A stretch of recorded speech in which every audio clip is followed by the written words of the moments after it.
Halo, selamat malam teman-teman. Malam ini topik kita akan sedikit beda nih, karena yang akan dibahas, saya akan live juga nanti di Instagram, di YouTube. Nah, buat Anda yang pengen belajar tentang cryptocurrency, bagaimana cryptocurrency ini kita akan ngobrol-ngobrol dengan praktisi cryptocurrency. Nah, kenapa kita perlu review, kenapa kita perlu bahas? Karena disinilah kita bisa menambah ilmu, menambah wawasan tentang masa depan keuangan kita. Ya, pasti ada pengaruhnya dong, teman-teman ya. Pasti akan ada pengaruh, pasti akan ada dampak tentang cryptocurrency, tentang bisnis Anda. So, jadi mari kita sambut. Kok naganya nggak bisa masuk ya? Selamat malam, Coach. Udah bisa? Wah, malam. Ini Selamat malam. Di dua tempat ini. Topik kita malam ini pembahasannya agak sedikit berbeda dari biasanya, karena biasanya kita bahas tentang bisnis. Nah, kali ini kita membahas tentang kripto. Nah, kenapa kita bahas tentang kripto? Karena nomor satu, saya tertarik dengan cryptocurrency, tapi di sisi lain ini adalah hal yang sangat panas terjadi di luar sana. Banyak yang menggunakan dan menyalahgunakan kripto, sekaligus juga ada juga yang tidak atau belum tahu tentang cryptocurrency. Jadi Pak Yohanes boleh kenalan dulu nih. Iya. Yohanes siapa dan kenapa kok tertarik dengan cryptocurrency? Ya, oke. Jadi selamat malam ya semua yang teman-teman ya yang sedang bergabung di live show pada malam hari ini. Ya, nama saya Yorat Yohanes Chandra. Saya adalah CEO dari Nagaya Technologies Private Limited. Ya, jadi saya orang Indonesia, bukan orang Singapura. Ya, tapi perusahaan kita itu terregistrasi di Singapura. Jadi awal mulanya kenapa saya tertarik dengan dunia kripto, karena memang kripto ini membawa perubahan yang baru ya. Jadi perubahan yang baru terutama di dunia digital, di dunia keuangan, ya di dunia aset. Ya, yang tadinya mungkin aset itu terbatas hanya di 1-2 tempat, terus hanya bisa diperdagangkan hanya di lokal ya, secara lokal. Tapi kripto aset ini terbukti bisa mendisrupt, jadi bisa merubah kebiasaan-kebiasaan yang ada itu, sehingga yang tadinya sifatnya lokal bisa menjadi global. Jadi benar-benar kripto aset ini bisa diperdagangkan, bisa diperjualbelikan, bukan cuma misalnya di satu negara, tapi benar-benar bisa diperdagangkan sampai ke negara-negara lain. Jadi udah lintas batas lah. Nah, terus kemudian yang kedua, ya memang kripto ini memang dirancang ya, kalau kita belajar Bitcoin di awal kan, dia dirancang untuk membuat revolusi di bidang mata uang, currency. Ya, jadi di bidang mata uang, di mana kan salah satu yang dilawan oleh crypto aset atau cryptocurrency ini kan adalah inflasi. Yang kita tahu inflasi itu terjadi juga salah satu akibatnya adalah supply uang yang terus bertambah. Benar. Nah, sedangkan di crypto aset atau cryptocurrency kan uang ini jumlahnya itu terbatas. Ya, seperti yang kita tahu Bitcoin itu tidak akan pernah melebihi 21 juta Bitcoin. Nah, jadi diharapkan bisa melawan dari inflasi. Dan diharapkan ya ke depannya bisa menjadi salah satu alternatif lah, Coach. Alternatif sebagai alat pembayaran.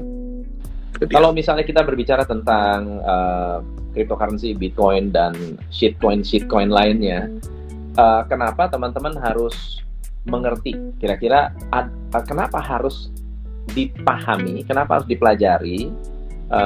Gunanya apa sih kita mengerti tentang cryptocurrency?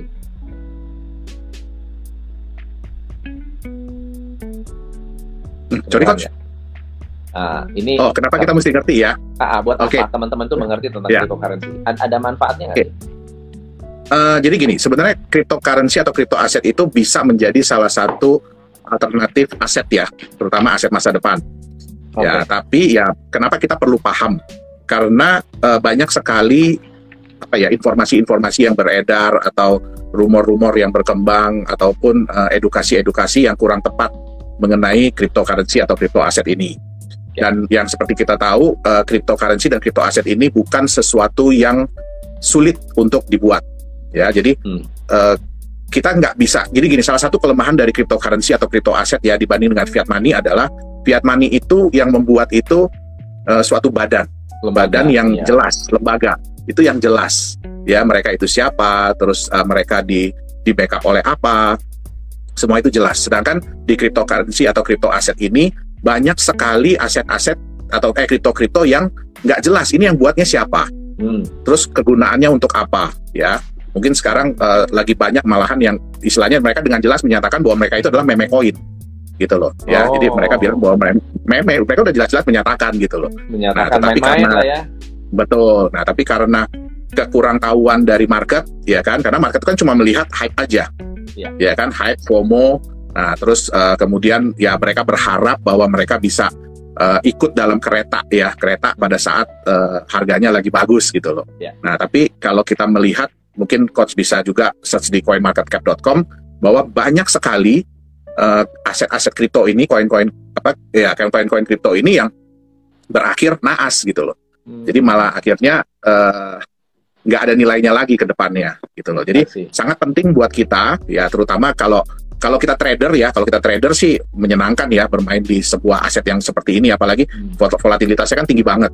Ya kan. Nah, jadi sangat menyenangkan. Tapi ya saya yakin mungkin 90% ya, pendapat saya 90% dari orang-orang yang bermain di kripto ini mereka bukan trader gitu loh. Mereka pengen kan coach tahu ya belakangan ini di berita-berita ya kan, kripto aset memberikan keuntungan yang luar biasa segala macam ya kan. Nah, tapi ya berita itu pasti yang bagus gitu loh. Udah giliran yang jelek jarang diberitain. Nah, akhirnya orang-orang ini ikut aja gitu loh. Mereka cuma ikut karena mereka ngelihat hype-nya. Tapi mereka sendiri nggak tahu bagaimana cara memilih yang tepat gitu loh. Kalau kita bicara aset masa depan, ya kayak kita lah coach ya kan. Kita kalau mau beli rumah pasti kan mikir-mikir dulu, lihat-lihat dulu, ya kan, pelajari dulu. Nah, terus mau beli. Nah, kalau mobil sih ya sama juga ya, intinya. Kalau kita memang memandang kripto ini sebagai sebuah aset, ya udah kita pelajarilah dengan baik-baik apa itu aset yang akan kita beli. Oke. Nah, kalau di white paper Bitcoin itu kan mereka tujuannya untuk alat transaksi. Pernahkah Bitcoin menjadi alat transaksi? Oke. Jadi kalau sekarang sih coach ya, kalau menurut saya sih masih belum berhasil. Jadi belum sukses ya. Memang pada tahun 2017 itu sempat hits ya. Jadi banyak sekali outlet-outlet, terutama kalau kita lihat di Amerika, di Jepang ya, itu mereka banyak sekali yang menerima Bitcoin. Nah, tapi kembali lagi pada saat mungkin coach inget ya waktu Bitcoin jatuh banget, ya kan? Nah, itu banyak akhirnya yang nggak lagi terima gitu loh. Mereka nggak lagi terima. Nah, kalau Bitcoin sih masih lumayan ya coach. Berarti Bitcoin masih lumayan karena ya dia sudah mulai mendapatkan reputasi yang bagus, ya kan? Terus ya track recordnya udah ada. Nah, sekarang masih on and off lah. Jadi ibarat kata ya perorangan lah yang menerima gitu loh. Jadi perorangan atau kayak satu toko lah. Nah, itu tergantung dari mereka. Tapi kalau untuk jadi transaksi global sih kayaknya masih jauh ya. Masih belum. Jadi belum seperti yang diharapkan lah. Ya, kita bisa lihat ya coach ya. Kemarin kan harusnya sebuah kabar gembira. Bitcoin akhirnya dilegalkan ya menjadi alat pembayaran di El Salvador. Nah, itu ceritanya gimana? Itu sebetulnya El Salvador itu kan rame banget sekarang. Betul. Malah jadi blunder kalau menurut saya. Ya, jadi sebenarnya sih harusnya menjadi sebuah kabar gembira nih coach. Ini kan ditunggu-tunggu ya oleh komunitas kripto gitu ya. Masih dengar ceritanya nih, backgroundnya El Salvador tuh ceritanya gimana? Ya, jadi El Salvador itu saya lupa ya berapa bulan yang lalu mereka itu legislatifnya, jadi pemerintahnya mengumumkan bahwa mereka menyatakan Bitcoin sebagai salah satu alat pembayaran resmi. Jadi alat tukar resmi di negara tersebut. Bahkan mereka memberikan Bitcoin sejumlah berapa dolar gitu ya, senilai berapa dolar kepada masyarakatnya. Nah, dengan harapan masyarakatnya mau bertransaksi, menerima ataupun membayar menggunakan Bitcoin. Ya kan? Tapi yang terjadi malahan kebalikannya dari yang diharapkan. Jadi malah ada sampai ATM-nya dibakar. Terus toko-toko juga mereka tidak mau menerima gitu loh. Hanya kecil sekali kelompok yang mau menerima pembayaran menggunakan Bitcoin. Bahkan kayak outlet-outlet besar ya, contohnya kayak KFC, McDonald dan segala macam, mereka sih mau aja terima ya coach ya. Kenapa? Kan orang dikasih gratis tuh. Orang kan pada dikasih gratis. Nah, pasti ya mereka berharap orang-orang ini mau spend lah, mau belanja gitu loh. Tapi mereka bekerja sama dengan satu perusahaan yang kayak exchanger. Jadi begitu mereka terima itu langsung berubah menjadi fiat money. Jadi convert ya. Betul. Jadi bukan menjadi alat pembayaran, tapi cuma menjadi alat transfer nilai aja jadinya. Iya, gitu dia. Cuma numpang lewat. Betul. Ya, kalau kayak gitu, apa bedanya dengan itu hanya karena masalah bankable dan tidak bankable. Ada orang punya rekening dan nggak punya rekening aja, pinjam rekening. Betul. Jadi ya Oke. memang banyak. Jadi gini, banyak hal yang membuat Ini pertanyaan bagus dari Ba- Pak Laurentius Dion. Mengenai kripto Ya. haram gimana ini Pak Yohanes? nanti mungkin kita bahas kali ya tugas ya. Nanti kita bahas. Nanti mungkin kita bahas lah. Pertanyaannya bagus, itu benar. Iya, betul. Itu lagi trending juga ini di Itu lagi trending. Dan di ngomong-ngomong, Pak komunitas. Yohanes akan bertemu dengan beliau dan mau ngobrol. Iya, sebenarnya saya pengen sih. Nanti saya pengen ngobrol gitu. Sebenarnya gini, kita tidak bisa menyalahkan ya pendapat beliau yang menyatakan bahwa cryptocurrency itu haram. Ya, kenapa? Karena beliau melihat secara global, Coach. Iya. Jadi beliau melihat itu secara global. Maksud saya secara global begini. Memang ada pendapat bahwa kripto ini kan nggak ada bedanya dengan komoditas ya. Iya. Nah, terus nggak ada bedanya dengan forex, nggak ada bedanya dengan apa. Jadi naik turun harga itu wajar, betul. Betul. Tapi sebenarnya yang beliau lihat itu adalah secara globalnya. Jadi bukan Globalnya. cuma kripto yang sudah masuk di exchanger ya, bukan cuma kripto yang sudah diperdagangkan, tapi karena gini, cryptocurrency ini sekarang ini ya terlalu mudah untuk dibuat. Ya. Terlalu mudah untuk dibuat ya. Sekarang banyak platform-platform chain-chain yang menawarkan Anda bisa membuat crypto aset di platform mereka. Bahkan ada yang nggak perlu tahu bahasa programming aja, jadi istilahnya Udah bisa ya. betul, generator namanya, itu udah bisa bikin sendiri gitu loh. Nah, sehingga apa? Ya mungkin beliau ini melihat kok ini jadi sesuatu yang sesuatu yang nggak punya dasar. Kadang-kadang juga Dan saya nggak jadi- tahu ini siapa. Jadi membuka peluang untuk penipuan sebenarnya. Betul. Nah, Ya. itu sebenarnya jadi kita harus pahami juga apa yang beliau sampaikan gitu loh. Jadi kita nggak bisa nyalain juga karena ya beliau melihat bahwa kripto ini kok nggak ada aturannya gitu loh. Kok nggak ada semua orang bisa bikin, Benar. terus benar. nggak jelas, bahkan Dan- udah jelas-jelas menyatakan mereka itu meme gitu loh. Enggak, nah ini yang menurut saya agak berhati-hati buat teman-teman karena akhirnya saking mudahnya dan kelihatannya tergiur dengan kehebatan Bitcoin. Apalagi sekarang banyak juga nih koin-koin lain yang meme coin yang juga naik dan banyak juga ada yang beli Shiba $100 tuh. Ini orangnya ada di sini nih lagi nonton nih. Beli Shiba $100 jadi 300 juta. Ya. Nah, tapi kan itu apa ya? Mereka beli 10 20 koin cepet gitu kan. Ada satu yang melejit, yang lain jadi abu. Tapi itu kan jadi alat spekulasi. Betul. Jadi itu salah satu hal yang menyedihkan juga, Coach. Karena Iya. gini, sebenarnya kan tujuan utama Mr. Satoshi Nakamoto itu membuat Bitcoin adalah ingin menjadikan ini sebagai mata uang sebenarnya. Mata uang, ya. Dari kita, oleh kita, untuk kita. Ya. Nah, tapi berjalannya waktu, akhirnya kripto aset ini lebih dilihat orang sebagai alat spekulasi. Benar. Nah, tadi yang Coach bilang tuh mungkin yang beli $100 jadi 300 juta, ya itu saya yakin apa? Pasti. Dia melihat peluang, dia berani, dan dia beli di awal. Iya. Dan pasti dia nunggu, Coach, sampai sekarang, Coach. Yes. Nah, Nah, tadi ini ada mungkin pertanyaan yang bagus juga. Apakah robot kripto yang walletnya di Binance lebih safe daripada robot forex? Barusan Waduh. gua ngomongin juga nih. Barusan kita ngobrolin juga nih offline. Gimana nih otak kita nih? Hah? kalau itu jujur saya belum terlalu mendalami, Coach. Kalau soal tentang robot ya, saya sendiri kurang terlalu mendalami lah. Jadi mungkin saya bukan orang yang tepat untuk menjawab pertanyaan itu Oke. gitu loh. Iya. Ini ada pertanyaan di luar ini tentang Nagaya. Apakah bisa dijawab, Pak Yohanes? Apakah cost yang dikeluarkan perusahaan owner Nagaya untuk membayar benefit ke pemegang Nagaya lebih kecil menguntungkan jika dibandingkan pendanaan dari lembaga keuangan seperti kredit? Oke. Waduh, kok jadi tanyanya Nagaya Ini nih? ngomongin Nagaya nih. Kayaknya mesti offline. Aduh. Offline. Iya. Offline. Ya kan? Iya. Tapi kalau kira-kira dijawab itu gimana tuh? Oke, jadi gini, untuk data, karena gini ya, untuk data, jadi buat yang bertanya silahkan Anda bisa lihat semua kita buka di back office kita ya, di Nagaya, semuanya bisa dilihat, laporan-laporan rugi laba kita juga. Jadi silahkan buat teman-teman dari Nagaya ya, silahkan bisa dipantau di situ kok. Urusan bahasa gini, lebih besar atau lebih kecil, semua itu bergantung dari Relatif, kita ya. kita punya performance ya. Nah, tentu saja sih kita selalu berharap ya lancar, bagus pasti ya, karena ya saya juga berharap seperti itulah untuk proyek-proyek kita. Urusan lebih kecil atau lebih besar ya mungkin silahkan dilihat sendiri dan dibandingkan sendirilah gitu dia. Aduh. Nih, ini bagus ya. Ini ada pemikiran nih. Kalau kripto itu bisa atau tidak bisa dijadikan alat tukar global, ya, atau let's say kalau bisa cryptocurrency dipakai sebagai alat tukar di Indonesia lah ya, kira-kira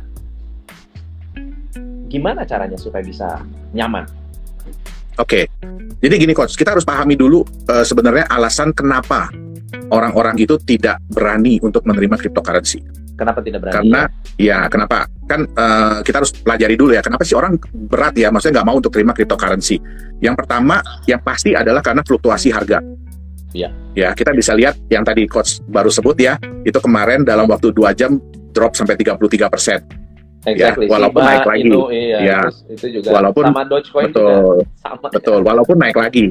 Nah, terus kita bisa lihat kayak Bitcoin juga fluktuasinya tergolong masih besar gitu. Kenapa? Karena sehari aja bisa turun 10-20% kadang-kadang.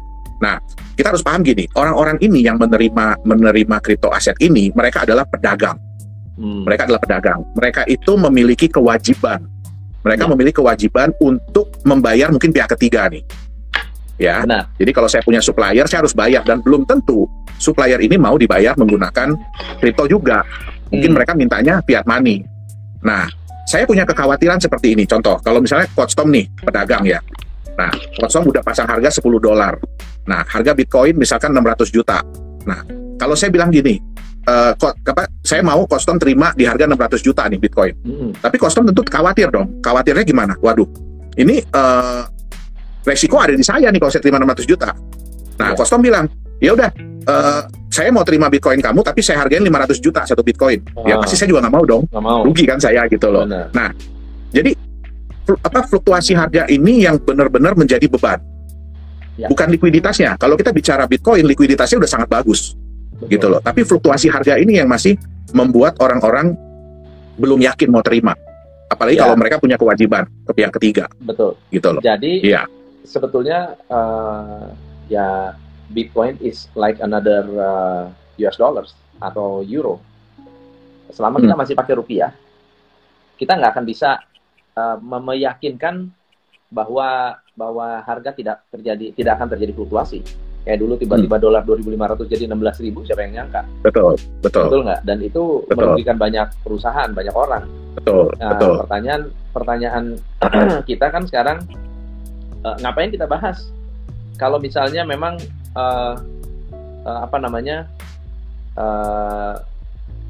hanya dari segi keuangan gitu. Apakah sebenarnya yang sangat-sangat valuable adalah teknologinya? Ya, jadi sebenarnya gini Coach. Jadi kita kalau teknologi sih Coach, yang menurut saya ya udah more than enough. More than enough sebenarnya, udah more than enough gitu loh. Tapi ya itu tadi, kita nggak bisa lepas bahwa orang-orang itu butuh kenyamanan untuk megang aset ini nih. Jadi kalau saya terima, waduh, jangan sampai nanti saya mau jual tiba-tiba udah drop banget gitu kan. Dan saya bukan trader. Kalau trader saya tahu, wah ini mah tenang aja nih, bentar lagi balik gitu kan. Nah, jadi sebenarnya yang harus dibuat adalah kenyamanan nih tentang harga terutama. Jadi gini Coach, untuk bisa diterima sebagai alat pembayaran ya, itu sebenarnya dua hal. Ya, yang satu dipaksa. Contoh kayak kita nih, kita dipaksa kan mau nggak mau harus terima rupiah Coach. Benar. Betul kan? Mau nggak mau harus terima rupiah sebagai alat pembayaran. Nah, yang kedua itu harus ada benefit yang dirasakan. Jadi kalau saya terima pilihan pembayaran kedua, kira-kira ada nggak nilai lebih buat saya gitu? Nah, nilai lebih ini biasanya dilihat dari kenaikan harga. Jadi gini, karena maunya tetap ada manfaat ya. Betul. Jadi selain saya nyaman nih, saya nyaman nih, saya tahu bahwa aset ini relatif akan lebih stabil harganya ya. Tapi kecenderungannya naik nih. Jadi ibarat kata kalau saya nggak perlu dulu, saya nggak usah jual gitu loh. At least kalau turun ya nggak jadi nol. Betul, dan nggak parah-parah banget Coach. Ya turun mungkin ya 1-2% masih oke lah, mereka masih bisa terima. Tapi kalau mereka lihat jangka panjang, ya kan, nah ini aset ini bagus nih, ditarik jangka panjang harganya naik gitu dia. Nah, itu sebenarnya stablecoin kan seperti itu. Kalau stablecoin enggak Coach, karena stablecoin itu kan harganya mengikat kepada kepada barang yang dijadikan jaminan. Gitu dia. Ya. Jadi kalau misalkan nih saya pack satu koin dengan $1, ya mendingan saya terima US dollarnya coach. Karena kan udah jelas gitu loh, saya pegang barangnya atau saya di-pack, maksudnya di backup dengan 1 gram emas selama-lamanya gitu kan.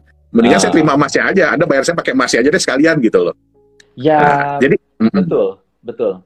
Nah, disinilah kayaknya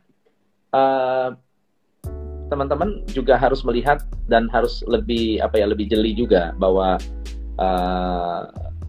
resiko itu selalu ada, tapi di sisi lain bukan hanya sebatas resiko, tapi juga riset. Ya, di sini riset. betul. Nah, Betul. ini hal apakah yang menaikkan harga kripto? Apakah market cap naik akan menaikkan harga? Oke, jadi gini, itu semua impian ya coach ya. Semua impian aset kripto itu dipakai sebagai alat pembayaran. Kenapa? Karena itu akan menaikkan market cap. Itu akan menaikkan market cap. Jadi permintaan pasti akan naik. Kenapa? Karena market itu membutuhkan banyak untuk pembayaran. Nah, tapi gini, tadi coach mungkin ada tanya ya, gimana caranya ya supaya bisa diterima nih? Supaya bisa diterima. Enggak? Betul. Nah, jadi gini coach, kita nggak boleh. Jadi gini, kita sebagai mata uang kripto juga nggak boleh lupa diri. Walaupun kita punya teknologi yang sangat bagus, gitu ya. Tapi kita harus belajar dengan founding father dari uang, yaitu bank sentral. Ya, kita harus belajar dari situ. Gini, uang sebuah negara itu semakin kuat dan semakin dipercaya oleh negara lain. Itu dari 2 hal. Ada 2 hal yang penting nih. Yang pertama, mereka tuh punya cadangan devisa. Betul. Semua negara tuh punya cadangan devisa, ya. Dan salah satu yang jadi patokan yang kita bisa lihat ya, mungkin kalau ada yang bisa search gitu ya. Kalau negara itu punya cadangan emas yang sangat besar, biasanya uangnya kuat, uangnya dipercaya orang. Itu dia. Jadi walaupun dibilang sekarang udah nggak ada lagi hubungan antara uang dengan emas, terus kenapa Cina dan Amerika dan negara-negara lain sibuk beli-beli emas gitu loh, nyimpenin emas buat apa? Gitu loh. Nah, itu yang pertama. Jadi kalau cadangan devisa mereka bagus, mereka kuat. Yang kedua, itu ada yang namanya neraca perdagangan. Itu yang dilihat banget juga. Jadi kalau neraca perdagangan positif, artinya negara itu dapat uang lebih banyak daripada spending money, daripada ngeluarin uang. Betul. Nah, artinya apa? Mereka menambah cadangan devisa mereka. Artinya cadangan devisa mereka itu semakin kuat. Gitu dia. Nah, jadi gini, kita harus lihat juga ya. Kita itu mau menunjukkan diri dulu. Jadi mata uang kripto itu mau menunjukkan diri dulu, ya kan, bahwa dia itu pantas untuk dijadikan mata uang. Baru biarkan nanti market yang menilai dan market yang berjalan. Atau ini kebanyakan dari mata uang kripto sekarang mereka yang membuat marketnya, coach. Jadi mereka membuat utilitasnya. Gimana caranya?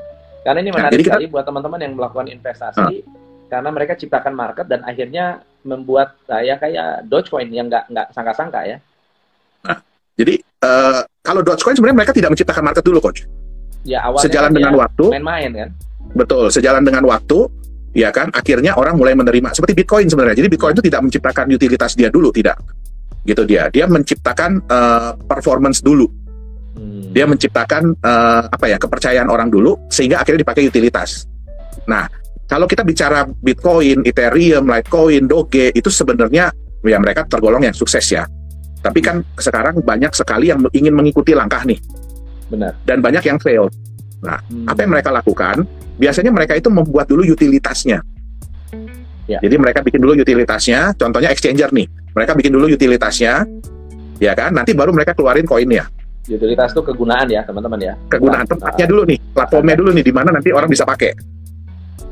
Nah, akhirnya mereka bikin tokennya, nah itu nanti dipakai biasanya di platform mereka. Nah, kadang-kadang ini tergantung dari platformnya perform atau tidak. Nah, kalau platformnya tidak perform, yang terjadi apa? Lama-lama utilitasnya turun.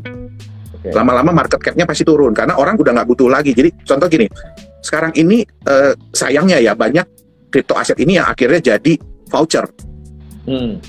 Maksudnya gimana? Contoh, ya, kayak kalau kita bandingkan ya, voucher itu kan contoh nih, Costom misalkan punya voucher MAP gitu ya, berarti cuma bisa dipakai di lingkungannya MAP, di toko-tokonya MAP. Terbatas ya. Betul, punya voucher. Tapi ada utilitas. Betul, betul. Nah, ada voucher, sorry nih saya sebut nama ya, Giant ya. Nah, itu bisa dipakai di situ.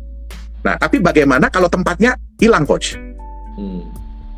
Bagaimana kalau tempatnya hilang? berarti kan utilitasnya hilang. Iya. Ya kan? Nah, itu banyak sekarang terjadi begitu. Jadi banyak akhirnya kripto-kripto ini karena utilitas mereka tidak bisa berkembang, tidak bisa apa, ya akhirnya hilang. Nah, yang sebenarnya bertahan itu adalah kripto-kripto aset yang mereka menunjukkan performance mereka dulu. Kenapa mereka layak? Kenapa mereka layak untuk diperdagangkan? Kenapa mereka layak untuk diterima sebagai alat pembayaran? Alat pembayaran. Nah, baru nanti utilitasnya datang sendiri, Coach. Ya. Ini Ya. by the way di sini kan tadi MUI atau teman-teman yang menyampaikan NU atau MUI mengatakan bahwa ini sudah mulai haram. Pemerintah juga pasti akan makin ketat sekarang nih. Jadi koin-koin atau bahkan ya robot-robot trading lah yang abal-abal atau yang memang sengaja ingin menipu, dia juga akan mulai pasti diamankan. Ditertibkan udah pasti. Ya. Nah, berarti legalitas makin dikejar ya? Kalau saya lihat sih sudah mengarah ke situ ya, Coach ya. Mulai ke sini. Jadi jadi mulai cepat ya sekarang ya. Betul. Jadi Kalau Singapura dulu, itu udah dari lama. Ya. Singapura udah dari lama, Jepang udah dari lama. Terus kemudian Korea sekarang sudah mulai. Dia bukan lagi cuma mau mengatur exchanger, tapi mulai nanti akan mengatur aset-aset mana yang boleh.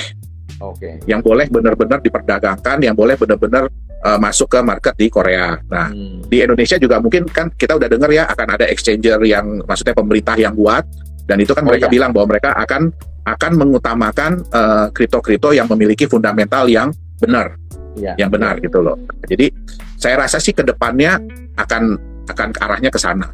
Oke. Nah, kalau kita berarti kalau misalnya legalitasnya bagus, kemudian negara mulai masuk ke regulasi ya, masuk ke regulasi, berarti masa depan actually bisa kelihatan lebih cerah ya. Iya, betul Coach, betul. Jadi sebenarnya kripto ini ya mungkin juga pemerintah sadar ya bahwa mereka tidak bisa menghilangkan kripto apalagi dari segi teknologi ya. Nah, tapi mereka berusaha menghilangkan internet. Money game. Nah, tapi ya mereka berusaha, saya lihat, kita yakin dan percaya dan saya lihat juga banyak negara-negara mereka yang sudah berusaha untuk menyehatkan iklim di dunia kripto. Ya. Ya, itulah. Jadi bukan dilarang tapi disehatkan. Ya. So, jadi ini kita terima pertanyaan dulu deh. Beberapa pertanyaan. Tarmod dari mengapa Nagaya? Tunggu, ini pemerintah berikutnya perlu nambah 1 pos menteri aset digital. Ya, Albinar, tunggu bentar. Di sini di Instagram ada pertanyaan bagus. Tobat Coach, gak usah jualan shitcoin. Setuju sekali. Saya sangat-sangat berhati-hati ya dengan yang namanya shitcoin. Apa bedanya kripto sama pembayaran digital seperti GoPay, OVO? Nah, ini pertanyaan bagus nih. Ya, jadi gini, perbedaan paling utama adalah kripto itu dibuat oleh swasta, private. Jadi bukan dibuat oleh pemerintah. Nah, yang kedua, digital payment itu sebenarnya adalah uang fiat yang dibuat dalam bentuk digital. Ya. Itu dia. Jadi sebenarnya tetap uang fiat. Jadi kayak di GoPay, di GrabPay gitu ya, di OVO. Betul, itu sebenarnya adalah rupiah dalam bentuk digital. Jadi beda dengan kripto, beda dengan cryptocurrency. Iya. Pak Yohanes, utilitas seperti apa yang bisa memperkuat fundamental satu aset kripto? Siboro Nagaya, Siboro. Oke, jadi gini, sebenarnya utilitas itu seharusnya datang dari pihak luar. Harusnya. Jadi untuk menunjukkan bahwa itu memang sehat, utilitas itu harus datang dari pihak luar. Jadi nggak bisa kita yang membuat tempatnya. Itu kayak saya bilang tadi Coach, akhirnya jadi voucher. Ya. Nah, kalau perusahaan itu bisa mengembangkan utilitasnya, ya barulah, ya kan, itu bisa kepake di banyak tempat. Tapi kebanyakan, nah utilitas ini kurang mensupport. Kenapa? Karena dibuat sendiri. Itu dia. Nah, jadi yang lebih bagus adalah kalau memang utilitas itu datang dari pihak ketiga di luar daripada developer itu sendiri. Nah, ini Karang. Bagaimana cara memilih aset kripto yang benar? Gimana cara memilih aset kripto yang benar? Oke. Jadi yang paling penting sebenarnya, ini juga pernah kita bahas di yang sebelumnya ya Coach ya. Jadi yang paling penting sebenarnya adalah mereka harus sebaiknya ya, kalau kita bilang harus susah karena regulasinya pun tidak ada. Jadi sebaiknya mereka memiliki legalitas yang jelas. Itu dia. Terus tim developernya juga jelas lah. Itu dia. Kenapa? Karena ya salah satu hambatan juga dari dunia kripto ya karena terlalu banyak yang anonim ini nih, sehingga mungkin akhirnya dikeluarkan fatwa seperti itu. Ya karena sebaiknya yang jelas juga. Terus kemudian perusahaannya tahu di mana. Kenapa? Karena tetap kayak gini, kita nggak bisa menyalahkan bank sentral. Ya walaupun aset mereka itu naik turun atau kayak apa, inflasi kayak bagaimana, tapi setidak-tidaknya masih ada masih ada badan yang berusaha untuk menjaga nilai mata uangnya nih. Karena nggak mungkin juga BI mau kalau rupiah itu jatuh banget, nggak mungkin, ya kan? Pasti akan diusahakan dengan berbagai cara. Nah, kripto kebalikannya, Coach. Kebanyakan kripto itu ya udah kalau udah masuk di market, ya itu kan market katanya, ya kan, kita nggak bisa ngapa-ngapain, itu market loh katanya kan. Nah, jadi kalau kita jelas, ya kan, maksudnya developernya jelas, terus kemudian yang paling penting adalah pelajari konsepnya. Gitu. Betul. Kenaikan harga itu masuk di akal atau tidak? Bagaimana perusahaan nanti akan menjaga stabilitas harga? Nah, itu yang paling penting. Itu dia. Karena terbukti sekarang ya walaupun istilahnya waktu jualannya cepat, waktu jualannya wow gitu ya. Tapi banyak yang akhirnya ya udah cuma wow-nya di situ aja gitu loh. Oke. Teman-teman, ini ada pertanyaan bagus dari Eliora. Maaf melenceng, saya dikejar agen Victory. Katanya invest di MetaTrader anti loss karena pakai joki. MetaTrader tuh gimana tuh? MT itu program untuk trading sih, Coach. Ya, untuk trading sih MT. Kalau pendapat saya pribadi ya, kalau trading nggak pernah loss itu wow. Mungkin beliau perlu bicara dengan Menteri Keuangan kita tuh. Iya, pasti udah jadi konglomerat itu. Iya. Ya, hanya dari trading doang. Apalagi nih? Oke. So di dalam kalau di Indonesia sekarang lagi rame robot trading ya. Lalu gimana sih caranya untuk mengenal ciri-ciri scammer? Ini pertanyaan bagus.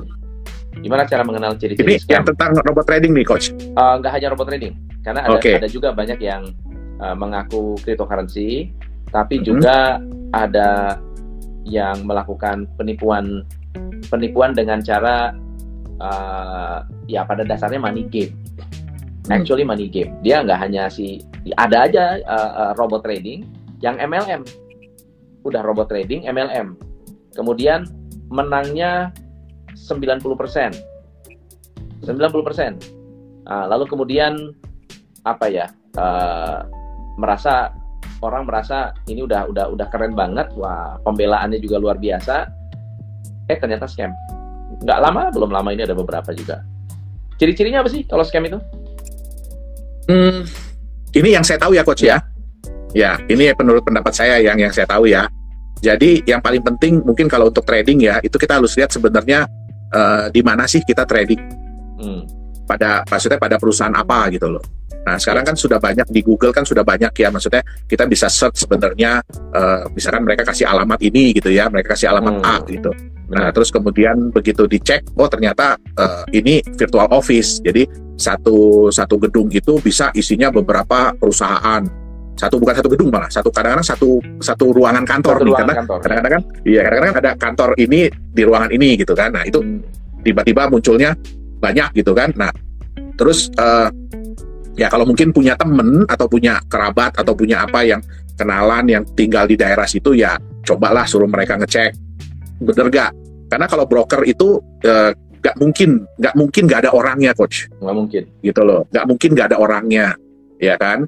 Nah, terus itu yang pertama sih ya, karena banyak kemarin juga ada beberapa teman yang minta tolong saya cekin. Saya bilang ya ini sih kalau saya lihat dia di virtual office gitu loh, jadi office-nya nggak beneran, ya kan. Nah, terus ya coba deh cek ke sono beneran ada apa enggak. Nah, terus kita juga harus lihat dari izinnya. Nah, tapi izinnya ini kadang-kadang agak bahaya nih. Kenapa? Karena contohnya kayak di Australia gitu ya, dia mengklaim bahwa dia punya izin ini, di situ ada kata-kata tulisan finance, ya. Nah, tapi itu padahal finansial, tapi itu mereka sebenarnya nggak udah urusan sama finansial, itu jadi kayak badan registrasi aja, badan registrasi perusahaan gitu loh. Nah, jadi kita harus belajar juga tentang izinnya gitu dia. Nah, terus ya, jadi ya kalau saya bilang gini sih, nggak ada salahnya ya, kita jangan terlalu terburu-buru lah. Kalau kita mau masuk di sesuatu, kita jangan terburu-buru.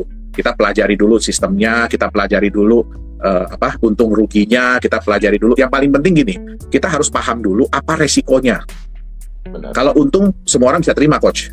Ya, kalau rugi nggak ada yang mau. Betul, tapi apa resikonya gitu loh. Ya. Nah, itu dia. Terus kalau kita lihat. Kalau dari saya ya, teman-teman ya, saya beberapa kali menilai beberapa atau meresearch atas dasar pertanyaan juga. Ada banyak yang nanya, lalu kemudian ya saya review. Nah, kalau saya perhatikan ada beberapa persamaan. Persamaan yang pertama adalah mereka maksudnya praktek yang bukan MLM tapi dijalankan dalam bentuk MLM. Misalnya contohnya yang namanya trading, tiba-tiba trading, lalu jualan robotnya sistem MLM, dapat komisi dan seterusnya, dan ngejar jumlah anggota. Itu menurut saya udah red flag buat saya, red flag. Yang kedua adalah MLM-nya nggak salah, money game-nya yang masalah. Jadi ada sistem piramid di situ. Nah, begitu bergerak dengan sistem piramid, ya piramid scheme aja sudah ilegal sebenarnya. Piramid scheme itu sudah ilegal. Lalu kemudian samar-samar, yang saya perhatikan, samar-samar tuh gini. Misalnya contoh ya, itu websitenya ada di masuk ke dalam daftar list OJK. Ini list OJK mengatakan bahwa ini berbahaya atau tidak ini ya, tidak bertanggung jawab. Mereka bisa bilang, bukan, itu adalah yang dibuat oleh tim kita, itu yang dibuat oleh member, lalu kemudian di-ban, masuk Kominfo. Website utamanya nggak begitu, gitu kan? Padahal mereka buka dengan domain baru. Kemudian, itu kita sih baik-baik aja, itu brokernya. Nanti brokernya siapa namanya? Ini brokernya nggak terdaftar dibilang di Australia, ternyata Virgin Island, gitu ya. Ternyata dari Virgin Island ternyata di Ukraina. Dari Ukraina ternyata bukan itu kita punya, bukan itu yang saya maksud. Kita punya begini, kita punya begitu. Pokoknya berkelitnya itu luar biasa. Oke? Sampai sudah scam. Setelah scam, ini bukan scam, ini cuma pindah sistem. Ini cuma pindah sistem, padahal udah scam. Atau tanda yang real adalah kalau Anda sudah mulai dipersulit withdraw. Kalau withdraw sudah dipersulit, biasanya sehari withdraw udah keluar. Ini kok 2 hari withdraw. Lama-lama 3 hari withdraw. Lama-lama seminggu. Tiba-tiba sistem down. Itu udah scam. Udah pasti. Menyalahkan teknis. Naik levelnya lagi, di-hack. Naik satu level dikit, wah, server kita kena hack. Itu sudah super scam. Jadi kalau tanda-tanda ini teman-teman kenali, ya, saya tahu namanya uang itu bikin orang buta. Apalagi kalau sudah fanatik dan takut banget itu scam. Jadi Anda mempertahankan sampai tidak scam, akhirnya kita fight. Coba sebut mana perusahaan yang ngotot-ngotot dibilangnya keren banget, luar biasa. Siapa? Mia. Saya ditawarin Mia sama klien saya. Saya bilang, ini sih menarik. Ini dia kasih tunjuk tuh. Ini untung, jarang rugi. Untung. Saya bilang, coba cek. Aturannya gimana? Aturannya gini. 2 hari kemudian saya bilang, Bu, feeling saya scam. Feeling saya ini bukan beneran. Ya namanya juga ini saya udah balik modal kok, gitu kan. Saya udah balik modal. Ya udah oke lah, kalau balik modal udah cukup, udah. Tapi gak usah tawar-tawarin ke orang lain lagi, Bu. Hati-hati. Ini nggak lama scam. Feeling saya scam. Pokoknya under 1 tahun masih oke. Under 1 tahun masih oke. Lewat 1 tahun mendingan nggak usah. Lewat 1 tahun udah deh. Udah susah. Hidupnya udah susah. Kemudian financial.org. financial.org yang dibilang wah ini begini ini begitu wah dan sangat-sangat bombastis ya, heboh di mana-mana, heboh ini itu heboh. Yang saya bilang ini saya ditawarin sama salah satu dulu klien saya bilang oh ini coach gini. Dia bilang ini interesting tapi gue nggak punya feeling, nggak bakal sampai setahun udah masalah nih. Enggak, ini gue udah untung sekian ribu orang udah ngumpulin. Sunton Capital gitu. Jadi buat teman-teman saya nggak mau lagi mereview Gainmax. Wah lagi heboh-hebohnya. Mati-matian. Wah saya sebelum scam saya udah kasih tahu ini scamnya, ini tanda-tandanya. Wah itu diserang habis-habisan. Ya. Nah jadi teman-teman kalau Anda investasi di tempat yang sebetulnya sudah red flag, sudah ada benderanya, ya sudah harus berhati-hati. Ya kalau hilang ya siap hilang. Jangan habis-habisan, jangan serakah. Pakai uangnya jangan uang yang panas. Ya ada lagi nih. Jangan uang buat makan lah. Royal Q, wah sedap, ngeri sedap, ya. Intinya teman-teman kalau berbicara soal jangan samakan kripto dengan MLM, jangan campur aduk antara, ini kan mulai campur aduk nih, kripto Binance lah, di ini lah itu udah mulai nyampur aduk begitu, itu udah aneh-aneh ya. Kripto lah ya, kripto invest. Makanya kalau Anda beli asuransi ya beli asuransi. Untuk apa, tujuannya apa? Ya nabung. Mau investasi ya investasi, mau bisnis ya bisnis. Jangan pengen bisnis pakai asuransi, atau asuransi mau nabung asuransi. Ya asuransi tempatnya bukan nabung. Akhirnya apa? Saat kita cairin uangnya hilang separuh. Karena asuransi proteksi bukan untuk nabung. Nabung gitu. Nah, jadi teman-teman kalau memang nggak scam, taruh aja semua uang. Betul, kalau nggak scam, taruh aja semua uang di situ. Kalau memang kita confident dan yakin, kok ngajak-ngajak orang gitu kan. Nah, contoh robot. Kalau memang itu robot benar-benar luar biasa, jangan kasih tahu siapa-siapa. Ambil semua aset kita, jual rumah kita, ya, masukin ke situ semua. Kenapa ngajak-ngajak orang? Gitu. Kecuali kalau ngajak-ngajak orangnya pakai MLM, ada money game. Nah, kalau Anda memang niat, ya hati-hati aja, uang kita bisa hilang, tapi yang pasti yang upline udah kaya, udah beli Ferrari, udah duitnya dilariin kemana nggak tahu, ya di penjara pun uang nggak bakal balik, udah gitu aja. So, nggak kerasa ini udah sejam kita. Iya. Udah nggak kerasa udah sejam.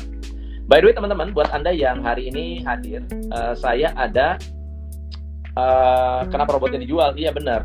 Saya ada webinar ya teman-teman, pengumuman tanggal 1 buat Anda yang mau belajar tentang bagaimana cara membuat strategic priorities. Ini pengumuman, setiap malam saya sampaikan ini. Kalau mau daftar silakan ke bit.ly/webinar. Acaranya tanggal 1 November malam. Ya, 1 November malam buat Anda yang mau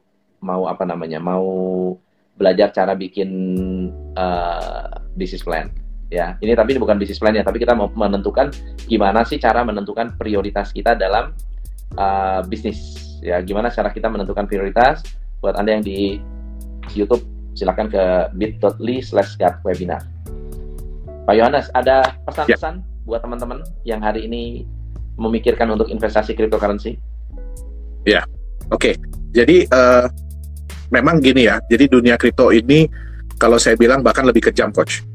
Ya, daripada dunia forex, betul, daripada dunia saham, jauh lebih kejam. Itu dia. Kenapa? Karena untuk membuat itu tidak sulit seperti apa yang selama ini digembar-gemborkan oleh orang-orang. Memang ada yang benar-benar ya. Jadi kita bukan bilang semua itu mudah ya, tapi ada benar-benar developer yang benar-benar memikirkan bukan cuma teknologinya, tapi juga konsepnya, terus kemudian legalitasnya. Nah, terus banyak juga developer yang berusaha untuk menunjukkan bahwa mereka itu serius loh untuk bikin ini gitu ya, untuk bikin crypto aset ini. Nah, tapi jauh lebih banyak lagi yang menggunakan shortcut. Yang saya bilang tadi, menggunakan shortcut ya. Jadi yang kita bisa lihat ya di Binance Chain ya, di Binance Smart Chain itu ada sudah terbuat 1 juta jenis token. Ya, 1 juta jenis token. Nah, kita nggak tahu mana yang memang benar-benar digunakan, mana yang memang benar-benar udah dijual, mana yang memang benar-benar dipakai, kita nggak tahu. Tapi dari situ aja sudah terlihat bahwa oh ternyata nggak sulit gitu loh untuk membuat sebuah aset kripto gitu. Nah, tapi tolong kalau Anda ingin berinvestasi ya kayak gini Coach, kita harus kenali dulu diri kita nih. Yeah. Tadi kita ada ngomong waktu offline ya, saya ada nonton film, baru aja nonton film. Jadi ada pendapatnya gini. Betul. Kalau Anda seorang investor, Anda akan pegang aset untuk jangka yang panjang. Iya. Itu dia. Tapi kalau Anda memegang aset hanya 1-2 hari, berarti Anda itu, mohon maaf ya, kalau di film itu dibilangnya penjudi. Gambler. Jadi nah, tidak jadi selalu investor. beli kripto, ya. Nggak selalu beli Betul, kripto. apapun. Ya, apapun. Beli saham pun sama. Kalau beli saham, ya, beli forex, iya. Ya, jadi Anda itu gambler. Tapi kalau Anda pegang untuk jangka yang panjang, itu berarti Anda adalah investor. Ya. Nah, investor-investor ini mereka itu melihat peluang, Coach, sebenarnya, Coach. Ya. Mereka melihat peluang. Jadi gini, mereka mengetahui, melihat dan mempelajari. Itu yang paling penting. Ya, melihat, mengetahui, melihat, mempelajari, dan mereka akhirnya mengambil keputusan. Tapi kalau buat saya pribadi, yang paling penting adalah mempelajari. Ya, karena ini yang orang kadang-kadang lupa. Jadi mereka tahu, mereka lihat, tapi mereka langsung take action tanpa mereka mempelajari dulu. Benar. Nah, seperti yang saya bilang tadi, kalau kita selalu gini, ya tadi yang dibilang Coach ya, mereka selalu pasti akan bilang yang indah-indah gitu loh. Yang indah-indah. Ya kan? Padahal sebenarnya paling gampang. Mereka bilang aja ya, kalau misalnya loss gimana? Ya udah duit lu hilang. Iya. Benar. Gitu benar, loh. benar. Kan tapi nggak tahu kenapa ya, padahal itu semua orang menurut saya sih udah tahu. Ya. Nah, tapi ya paling penting adalah kita harus sadar juga bahwa ada resiko yang harus kita tanggung. Di dalam semua bisnis pasti ada resiko yang udah kita tanggung.